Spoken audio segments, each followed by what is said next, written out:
En realidad lo que plantea la ley es que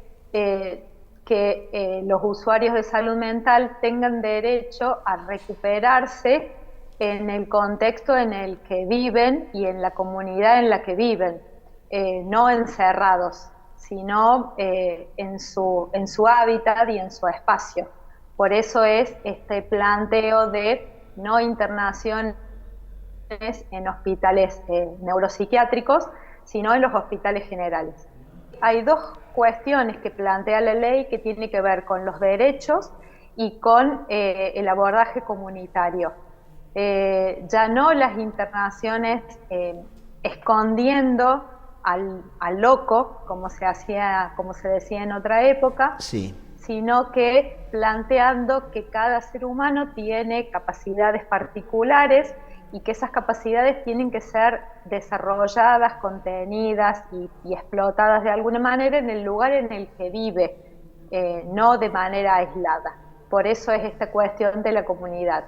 Y lo de los hospitales generales, tendiendo a que esa recuperación y esa rehabilitación sea primero del menor tiempo posible, hablamos de internaciones del menor tiempo posible, con poca estadía, no así como se hacía años atrás, que había gente internada en los monovalentes durante años y no se las reintegraba y no se las reinsertaba en su comunidad, sino que ahora hablamos de esto, de hacer valer sus capacidades y que esas capacidades se desarrollen y se desenvuelvan en la comunidad en la que viven.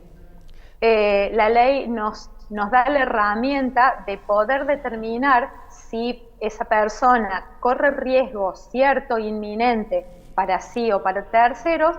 El equipo de salud puede determinar una internación involuntaria, teniendo en cuenta algunas cuestiones. Cuando una persona no está bien, no siempre puede hacer un análisis funcional y coherente de su situación y de qué es lo mejor para él.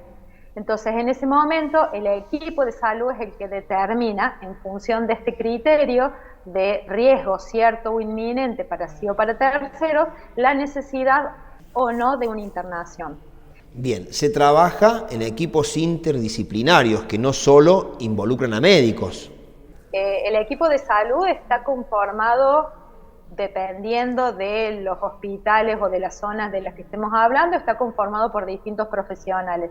En el Hospital Pasteur, que es un hospital general, que es al que yo pertenezco y yo coordino el servicio de salud mental de este hospital, hay psiquiatras, hay psicólogos, y podemos contar con un trabajador social en el caso de que lo necesitáramos para hacer la evaluación de esa persona o de ese usuario que requiera de nuestra asistencia.